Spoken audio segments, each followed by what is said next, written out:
కూటమి ప్రభుత్వంలో ప్రశ్నించే గొంతుకలను నొక్కేస్తున్నారని, భావ ప్రకటన స్వేచ్ఛను హరించివేస్తున్నారని ధ్వజమెత్తారు వైఎస్ఆర్సీపీ నేత Ambati Rambabu. Social media activist Prem కుమార్ను అర్ధరాత్రి కొందరు గుర్తు తెలియని వ్యక్తులు దౌర్జన్యంగా తీసుకువెళ్లడంపై ఆయన మండిపడ్డారు. దళితుడైన ప్రేమ్ కుమార్ను ఎవరు తీసుకువెళ్లారో కూడా తెలియకుండా ఉందని, దీనిపై గుంటూరు జిల్లా అడిషనల్ ఎస్పీకి ఫిర్యాదు చేశామని తెలిపారు అంబటి రాంబాబు. అర్ధరాత్రి ఇంట్లోకి చొరబడి తన భర్తను ఎత్తుకు వెళ్లారని social media activist Prem Kumar భార్య సౌజన్య ఆగ్రహం వ్యక్తం చేశారు. అసలు వచ్చిన వారు పోలీసులా, ఇంకెవరైనా కూడా అర్థం కావడం లేదని ఆమె ఆవేదన వ్యక్తం చేస్తున్న పరిస్థితి. గోడ దూకి ఇంట్లోకి వచ్చారని, అనంతరం ప్రేమ్ కుమార్ను తీసుకువెళ్లినట్లుగా చెప్పారు. వైఎస్ఆర్సీపీ కేంద్ర కార్యాలయంలో ఆ పార్టీ అధినేత వైఎస్ జగన్ను కలిశారు ప్రేమ్ కుటుంబ సభ్యులు. ప్రేమ్ కుమార్ బెయిల్ విషయంలో అవసరమైన న్యాయ సహాయం అందజేయాలని వైఎస్ఆర్సీపీ లీగల్ టీంకు సూచించారు వైఎస్ జగన్మోహన్ రెడ్డి. వైఎస్ఆర్సీపీ పూర్తి అండగా ఉంటుందని హామీ ఇచ్చారు. పోలీసులు తెల్లవారుజామున తమ ఇంటికి వచ్చి దౌర్జన్యంగా వ్యవహరించి ప్రేమ్ కుమార్ను తీసుకువెళ్లిన తీరును వైఎస్ జగన్కు వివరించారు.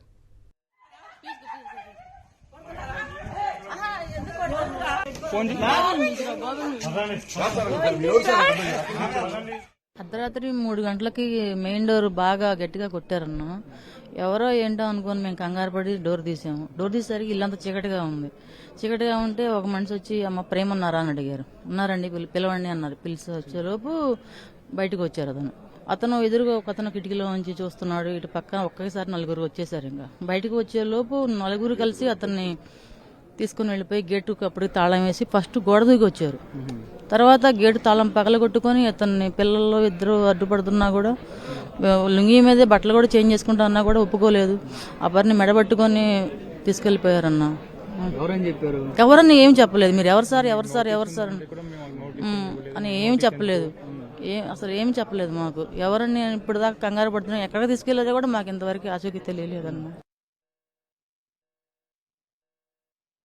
నేను తీసుకెళ్ళాలి అని. సార్ ఏంటి సార్ రీజన్ లేకుండా ఎట్లా సార్, ఏంటి సార్ ఎందుకు సార్ తీసుకెళ్తున్నారు అని చెప్పండి. నేను కొంచెం అడిగాను సార్, క్వశ్చన్ చేశారు. ఏంటి సార్ ఎవరు సార్ మీరు అంటే నన్ను నెట్టేశారు సార్. ఇంకా వీడియోలో చూస్తుంటే ఉంది కొంచెం.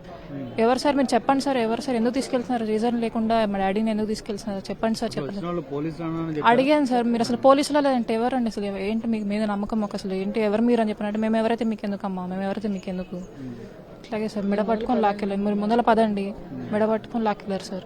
నేను అడ్డుకునే ప్రయత్నం చేస్తే నన్ను నెట్టేశారు సార్. గర్ల్స్ లేడీస్ అని కూడా చూడకుండా ఎట్లా పడితే అలా బిహేవ్ చేస్తారు. మా మమ్మీ ఫోన్ పగల కొట్టేశారు. నా ఫోన్, మా అన్నయ్య ఫోన్, మా డాడీ ఫోన్ వాళ్ళే తీసేసుకున్నారు. పోలీసులు అంటే ఎవరైతే మీకు ఎందుకు సార్, మీరు నోటీస్ ఇవ్వండి సార్. ఒక నోటీస్ లేదు, ఏం లేదు. మీకు ఏమన్నా మీరు ఐడి ఉందా అంటే ఐడితో నీకెందుకు, నోటీస్తో నీకెందుకు. ముందర మీ నాన్నగానే వీళ్ళు ఎత్తుకొని తీసుకెళ్ళిపోయి సార్. లుంగి జారిపోతున్నా కానీ, కట్టుకున్నా కానీ ఆ ఛాన్స్ ఇవ్వట్లేదు వాళ్ళు. అంతే తీసుకెళ్ళిపోతున్నారు. నేను అంతా కార్ ఫాలో అయ్యాను 5-6 కిలోమీటర్స్ దాకా.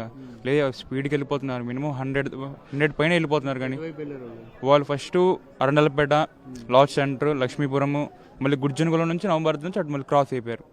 ఎట్టెళ్ళారో కూడా ఆ స్పీడ్లో కనిపెట్టలేకపోతుంది సార్. ఆ బండి మీద నేను 100 స్పీడ్ మీద ఉన్నా, వాళ్ళంత ఇంకా ఇంక్రీజ్ అవుతూ ఉన్నారు వాళ్ళు. జగన్ గారు కలిసిన తర్వాత మాకు ఒక ధైర్యం వచ్చింది సార్. సార్ మేము ఉన్నామమ్మా, మీరు భయపడకండి, మేము తోడుకున్నాం సార్. మొత్తం మా డీటెయిల్స్ మొత్తం తీసుకున్నారు, కేఆర్ఆర్ సార్కి ఇచ్చారు.